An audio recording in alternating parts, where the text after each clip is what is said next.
Welcome in, everyone. Today, we are discussing a finding from the Hoxhunt threat analyst team that is hot off the presses. This is some data that we discovered. There was a big spike in a new tax-themed phishing campaign circulating through the United States especially. It was targeting U.S. employees. And once we saw this, we decided to take a little bit of a different approach to the webinar this week in that we wanted to publish these findings immediately to give everyone the opportunity to get ahead of this attack, because we think that it probably isn't going to be confined just to the spring 2026 tax filing season. Moreover, it probably won't be confined to the United States. So I'm pleased to have David Bedanes and Petri Kuivala discussing what's going on with this campaign, why it matters to you, and what you can do about it. So David and Petri, great to have you here today. Good to be with you, Elliot. Thank you so much. Ben Franklin said there's only two certainties in life, death and taxes. With all respect to Mr. Franklin, I think we have to add a third, which is AI-powered phishing attacks. Yes, sir. Fine with that addition. Happy to be here again. So let's start off. I will just read off some of these statistics, and we will then launch into David and Petri's insights into what they mean and what you can do about it. So Hoxhunt analysts detected a 400% increase in U.S. tax authority impersonation campaigns targeting U.S. employees. That is part of an overall 147% spike in U.S. phishing volume. This is from the Hoxhunt threat analyst data pool, which is tens of millions of threat reports from 4 million users. And the threat reports that they issue are automatically analyzed by Hoxhunt's native AI platform, and then our analysts go over that analysis to discover spikes, anomalies, and trends. So this spike that we're seeing in 2026, there was no comparable spike in the previous spring periods. This also comes on the heels of what we reported in March with a 14x spike in AI-generated phishing attacks. And it's possible that this phishing campaign's at-scale personalization and targeting of emails was enabled by AI tooling. This is also concerning because with tax-themed phishing attacks that have been personalized and contextualized, there's a fourfold elevated risk of a malicious click. So there is a fourfold elevated risk of malicious clicks with these personalized, contextualized phishing attacks. And that is 4 times the risk compared to the global baseline. And that is from Hoxhunt phishing simulation data. So where normally there would be about a 4 to 6% click rate on a typical phishing attack in our simulation data, and that's across all bands of employee skill level, this is a 16% failure rate, and that's including well-trained users. So first of all, David, what stands out to you about the findings of this phishing campaign? Yeah, thanks, Elliot. I mean, it's clear that this is not a blip, right? This is a trend that is here, right? The Hoxhunt is sitting on the 4 million different users globally, so able to sort of see that rise that you're talking about. The 400% increase is real. It's also incredibly effective as well, right? And we're seeing the increase in failure rate. And I don't need to tell you as you get a message from the IRS, it raises your pulse, right? There's always that sense of dread. It plays on to sort of all of the things that really good phishing email campaigns can do. And I think that it really should be getting security leaders' attention, right? You need to be absolutely training your users to be aware that these trends are coming, to be on heightened alert, and to know the proper ways that as an organization you should be handling these types of threats. I agree. I agree on that. And let me add something on top of that.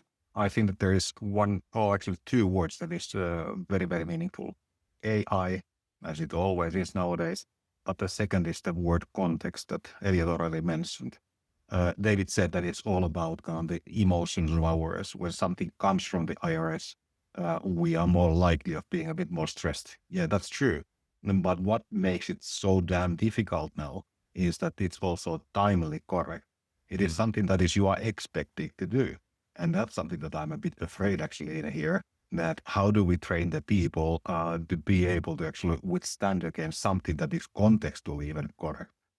It doesn't need to be contextually correct 100% of the time. It just needs to be contextually correct for multiple people. And then the other side is capable of actually taking advantage of it. Yeah, Petri, just piggybacking on that for a second. We always tell our people to be looking for things that are out of the ordinary. And the challenge with this, as you said so well, is that this is not out of the ordinary. It's a neutral message that most of them read like routine government notices. It's something that you probably were expecting, right? And so that makes it even more difficult to learn how to handle it. So speaking of expecting some kind of a notification or message from the tax authority, which is a seasonal activity. We all go through the ritual of getting these scary letters from the IRS or from whatever your tax authority is, wherever you live, and needing to puzzle through those and go through the stress of that. But the question is this going to be confined to the spring of 2026? David, you live in the United States. What are your thoughts about this being confined to the spring or potentially going beyond the spring? Well, as far as tax campaigns, I think that is in the spring, but we also have to understand that many American taxpayers do quarterly taxes, right? They file quarterly. They also file extensions, which are due in October, which conveniently is also Cybersecurity Awareness Month. So I think that the nature of when these things happen, it's just becoming clear that the attackers are knowing kind of the business calendar, for lack of better words. They know that tax season is in April and on the 15th of each quarter and in October for those filing extensions. They know that open enrollment for benefits happens around Thanksgiving or December. They know that bonus season, for most companies that do a fiscal year is maybe in February. So the bigger news is that they are highly in tune with what normal looks like, and they're figuring out the right way to adapt into that. And that's exactly the scary part of this whole thing. I have been telling for multiple years now that don't look anymore into the kind of spelling mistakes. That's gone. That was gone a few years ago when AI was kind of introduced. Now, obviously, AI is used to ideate that what is actually fitting to the lives of the normal people. And that's the context that David just were highlighting. That's going to be damn difficult, I'm just saying. And that, of course, leads me to think that now more than ever, it is important that we will kind of form a group of people. It's a collective brain of all of ours. When David and Elliot is actually jumping to the bandwagon and clicking the stuff and failing with a real life attack, hopefully I'm alert today. So a message that I have been saying so many times earlier, it has always been important, but the more the context is coming to the play, the more people will kind of fall to these ones. And the more important it is that we form a collective where some folks always save the asses of the ones who are falling. But what do you mean by that? Forming a collective where one person. So if me and David fail and you understand it, how would you save us in that kind of a collective? What does that look like? Yeah, there is two sides to the game of numbers in here. The attackers are using the game of numbers by using actually something that they send to the millions of people. They try to, of course, make it better and better and better all the time, as they are now doing it with the contextual correct attacks or so. So their numbers are increasing. So on the other side, if you train your people not only for the spelling mistakes, but also to kind of spot the abnormal things, some of us always will be saying that, hey, this is actually still fishy in some sense. And then when you're kind of having that sensation, you're reporting the stuff, and our back end is verifying that, yes, this actually was an attack. This was not from the IRS. That will then actually feed into the system, and the system will be saving the ones who are kind of falling. There are multiple things. There are the filtering technologies, obviously, that we are feeding to, but then there is the local security operating center, and then there's our own AI that is capable of actually doing the pre and post attack kind of cleaning stuff. So it's multiple layers. So it continues to be the whack them all game, as security has so long been. Yeah, I like that. So that sounds like a closed loop system. A threat comes in the system, the threat is analyzed, and after the threat is analyzed, the threat is fed back into your training, other forms of defenses, filtering systems. So That's a very critical point about that, what we need to do to prepare for this new age of AI-enabled threats here. It absolutely is. What do you guys think about in general the concept of seasonality in phishing attacks? We hear a lot in popular media about big threats coming from, let's say, Black Friday surges or travel themed attacks during Christmas or Thanksgiving or Easter or whatever your country's main travel holiday is. Is seasonality a thing in phishing campaigns in your experience? It's one of the easiest things to predict from the outside what is contextually correct. If you are getting a phishing attack related to DHL package, it's a huge guess in a numbers game that yes, Elliot is actually nowadays receiving, no, today we're receiving a packet from the DHL, but most of us are not. So most of us are feeling that, hey, this is out of the context, this is not fitting to me. But Christmas is Christmas for all of us at the same time. Or is it Thanksgiving, or is it taxation season? So that is something that is going to be, I believe, I predict that that's going to be the trick that will stay with this industry for a long time, if not forever. Yeah, and I'll just add is that this just makes the incredible case for ensuring that you have a phishing program that is automated and gamified and personalized. Because most security awareness programs today are actually built on a fixed annual calendar that has nothing to do with the threat calendar, and they can't be dynamic with new intelligence like what we're seeing of the increase that we're seeing of the IRS attack. So it's important to to be nimble in all things and be able to adjust what you're training your users commensurate with what you're seeing actually in the wild.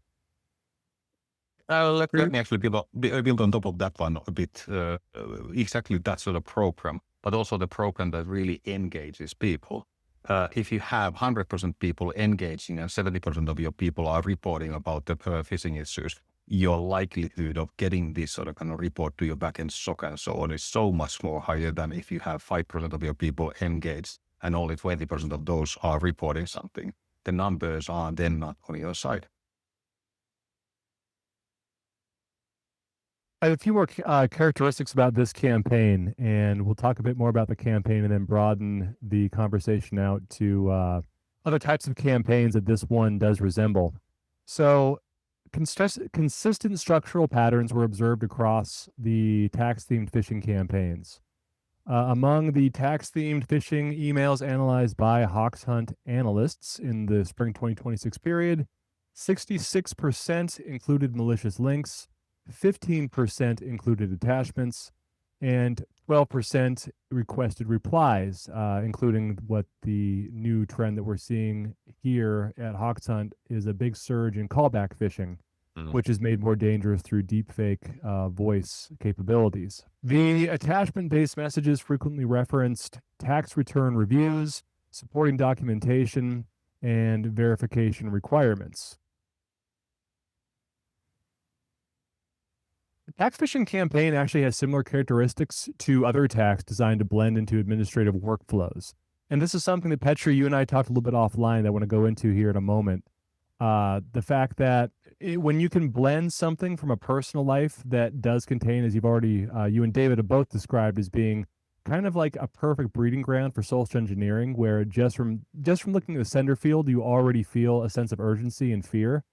Then the attacker already has a leg up on the potential victim. Now, I also want to go into the tone of this. Speaking of social engineering, is that contrary to the highly charged emotional tone that is typical of social engineering, many of these tax theme messages did not rely on the dialed up urgency or the dialed up explicit financial incentives that you might see in an attack directed at a private individual.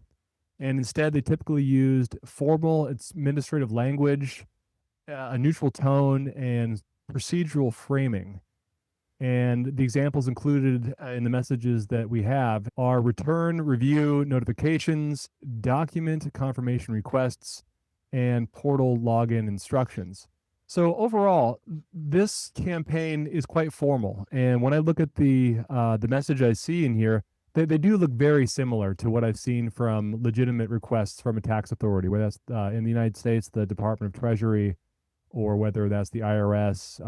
In Finland, it's called something else. In Germany, it's called something else. But these attacks are also, again, not confined to the United States. We have seen very similar campaigns localized to other countries' tax authorities and language. They just have not. We have not seen the big rise in actual campaign volume yet. So, talking about that, how important is tone and context when you were trying to trick an employee into clicking on something, let's say compared to a private individual? Well, I think the tone here is that the attackers are doing a great job mimicking the tone that they're already seeing from typical messages like this, right? There is no need to use superfluous language by saying, you owe this amount of money right away. No, we are reviewing your return. We believe that there could be an opportunity to amend your filing. Would you, please click here to learn more, or to confirm that we have your information correct. It's mimicking what we're actually seeing in the threat environment, and we need to treat our people to be ready for that, and even more so when it's coming from internal style business communications. It heightens the importance of being very, very context aware of what you're seeing, and being very suspicious and having that skepticism of what you're seeing. Yeah, not much to add to that one. It's actually contextually correct language as well. That's what you expect from the author. The other thing that I kind of started to think about when I saw the numbers there was actually the technological type of things. What is the attacker actually trying to achieve here? Is it so that the IRS doesn't actually have the 2FA or MFA solution in place? And then I started to ask from the AI that, how is it? And then in US, the IRS actually has pretty wide coverage, if not actually all the online solutions are already 2FA. So then it leads me to think that it is actually something where they are maybe, and most probably, trying to fish, of course, the authentication details related to the other services. They might be actually misusing the weaker parts of the 2FA implementations. If you have the SMS solutions in place, or if you have other kind of weak solutions in place, they might be able to bypass those. And in previous reports, we have also seen that some of the best criminal minds are already nowadays dealing the session cookies. So they don't actually necessarily need to acquire your password. They can actually bypass that whole authentication process if they are just stealing your genuine session cookie that tells to the IRS that, yes, that's me. That's David. Hmm. Yeah, it's a great point, Petri. What are they trying to accomplish, and how are they able to accomplish that nowadays with adversary in the middle attacks? Anything they can do to steal your cookies, so all of a sudden they really can be you and access your most sensitive data. I want to talk about the context part. So, also part of the context in contextualizing these attacks is that they are sometimes posing as a actual work department, like your finance department or your HR department. They will issue some kinds of tax related messages to you. So, it's not entirely out of the realm of possibility that you will get a tax related message from your company about something, W-2 forms in America, what have you elsewhere. Uh, so thinking about that, and also that there are cyclical events in the corporate workflows where you're going to be used to exchanging sensitive information. I don't think that's confined to taxes. Petri, what are some other things that you've seen as a CISO over the years where you've seen a cyclical nature of attack that tries to tap into this ritual exchange of sensitive information that happens every quarter or every year? What types of exchanges are those trying to piggyback off of? Yeah, Dave said it already a few minutes ago, but good to highlight that yes, of course, the pay raise, bonuses, other HR type of things, they would be the ones that will be for sure targeted. What I'm now currently actually thinking here is that why they are using the tax associates or Christmas and so on. There they can throw the net so wide, they can throw it to everyone. Whereas actually the pay raises and bonuses and so on, they may vary a bit between the companies. So you need to be a bit more targeted. And that this actually leads me to think that, Elliot, we need to ask from our analyst team also to look into the interesting small details.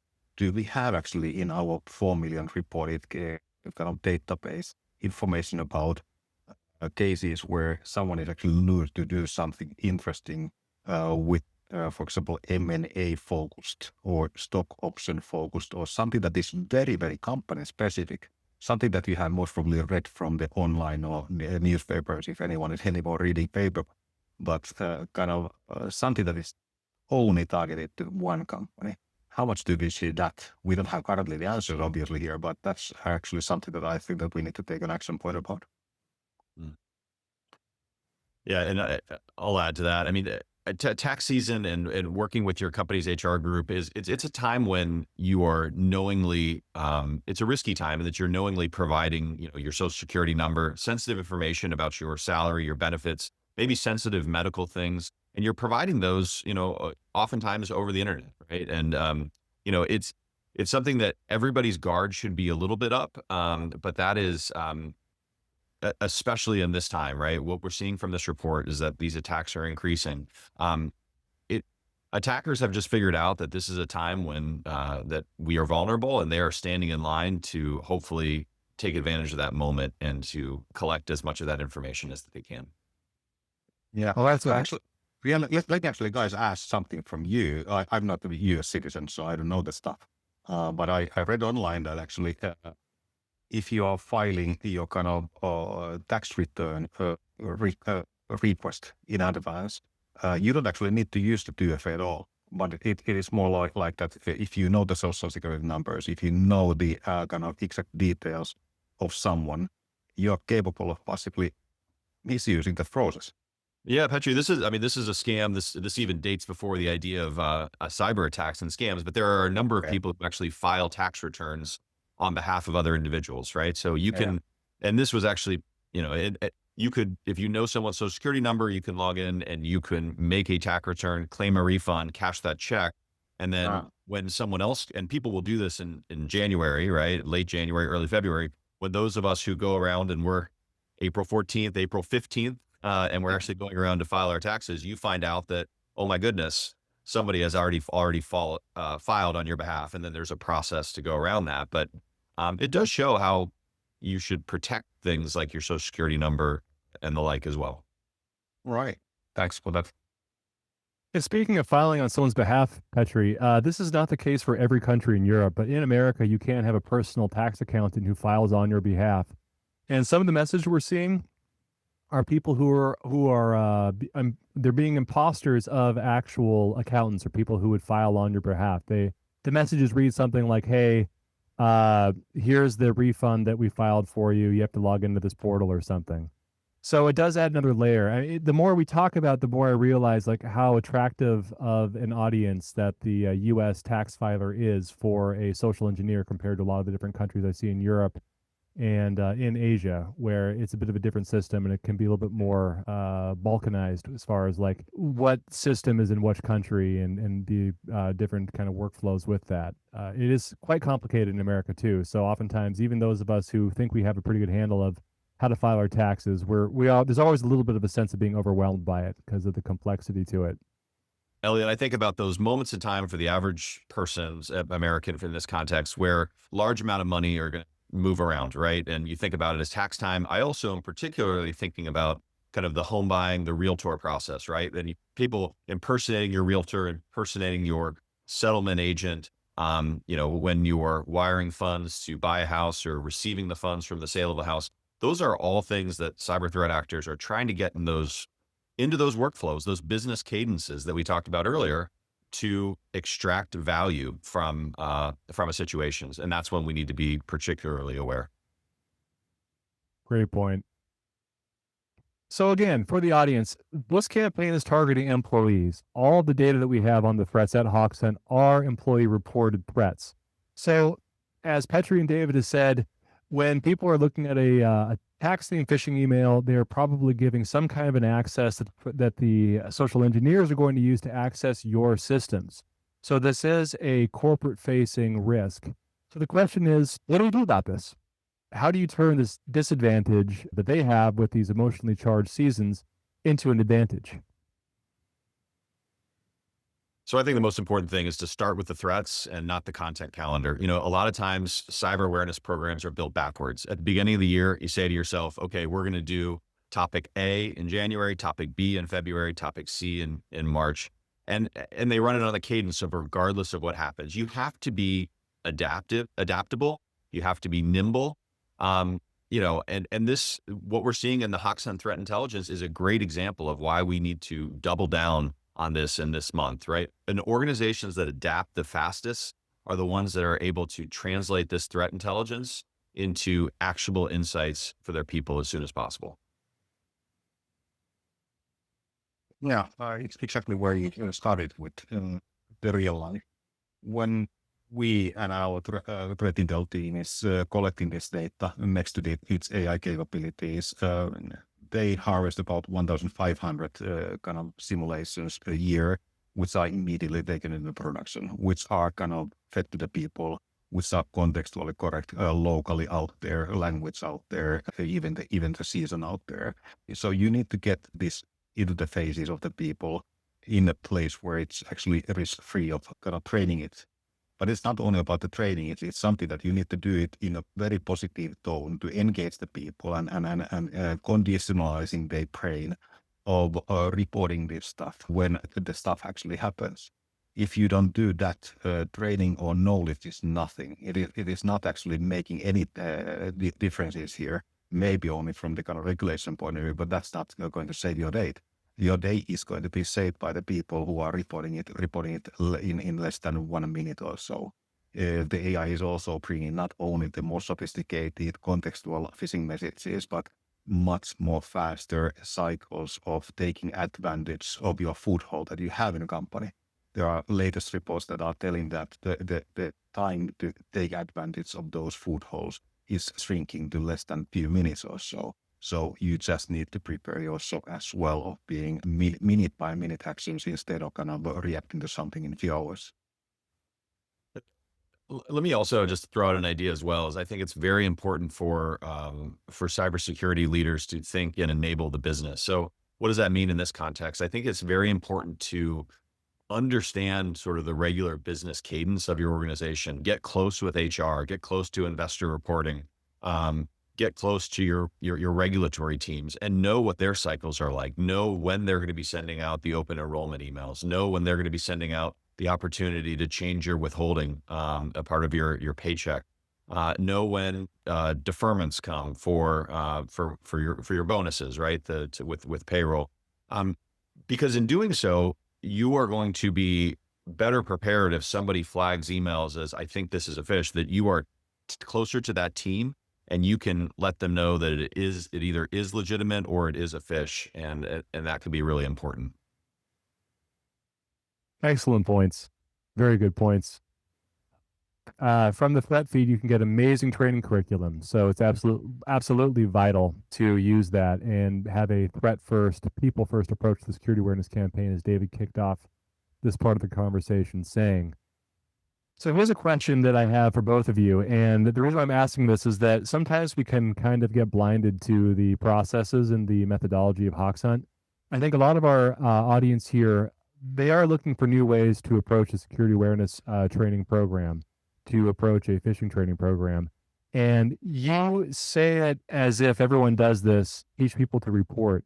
I want you to kind of go further into what is the actual outcome that you are hoping to get from a security awareness program? Is it to get a better phishing simulation failure rate? Is it to get a better open rate? And when we talk reporting rates, what are we talking about? Yep.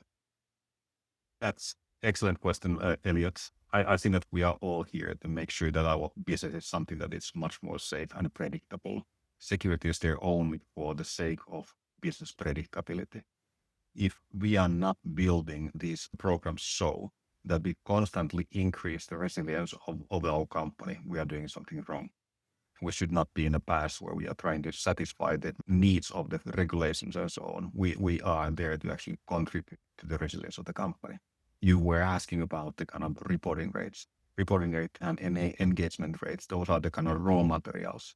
raw materials to increase the likelihood that your organization, not the individual, but your organization actually knows when they are attacked for. And then when they know, they have the capability of actually stopping that immediately or before it comes to something meaningful at all. If you have, for example, 50% likelihood of one message being kind of reported by the people, it means that if it's a targeted attack to Elliot only, there's a 50-50 chance that it's kind of reported. But if you have 5 recipients and there is this 50% likelihood, the overall likelihood actually increases into that 96.88% already. If you have 10 people attack or so, it increases even more. So it's as said a few times, it's a game of numbers here. Yeah, I think Petri, you hit the nail on the head talking about building a resilient program. And that's not about building a workforce that never clicks. It's about building one that recovers fast, right? I've given talks about athletic training, and elite athletes, they don't avoid mistakes, but what they do is they try to reset and recover for them faster than anybody else. And that's what a really great nimble phishing program does. It rewards those people who are reporting messages. And that's the difference between being more on the brittle end, to be candid, and being more resilient. And the fact is that our resilience can fade between threats and these big campaigns that are, just point in time. And by October comes around, like the tax phishing conditions maybe have changed, and the vigilance that you put in place in spring has weakened. And a truly resilient program, it plans for, that decay, and it reinforces the trends that they're seeing when the next window opens, not when the moment has passed. If people are reporting, then that shows that you are actually reducing the risk, right? And also, if people are failing, that shows you that there is a risk. That shows you that you have an area that needs to be improved, and then you just get the right training in there to improve that performance there.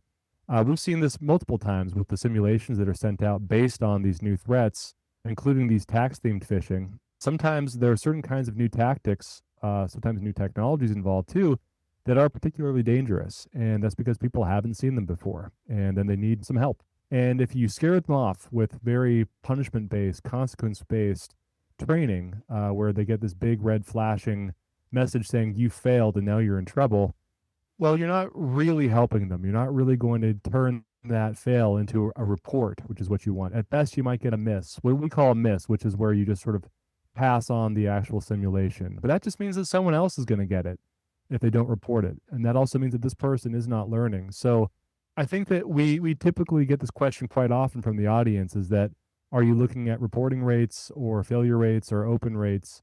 And I think we all agree that reporting rates is the most important thing to look at, because that is clear evidence of a skill being demonstrated in recognizing and doing something about a threat and protecting your fellow coworkers. And failure, while of course it's not ideal, it's really not the worst thing. At least someone is participating, at least someone is learning if you have a good program in place.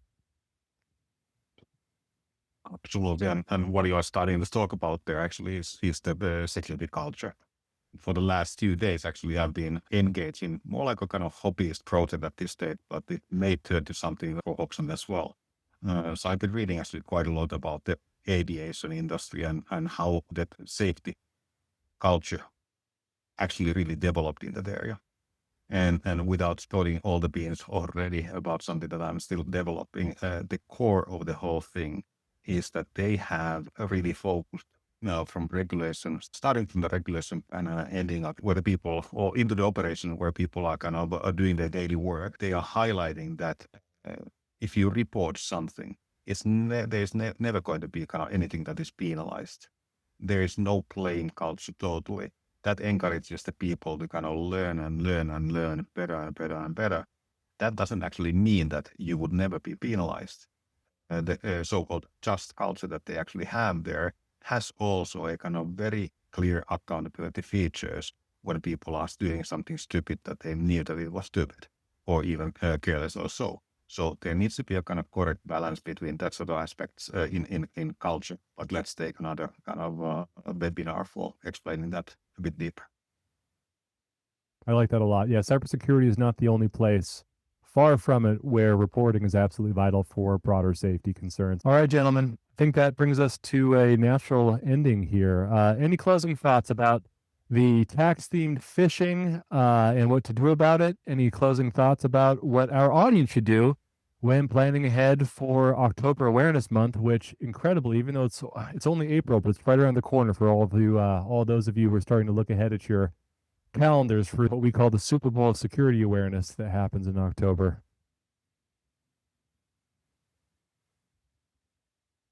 Closing thought.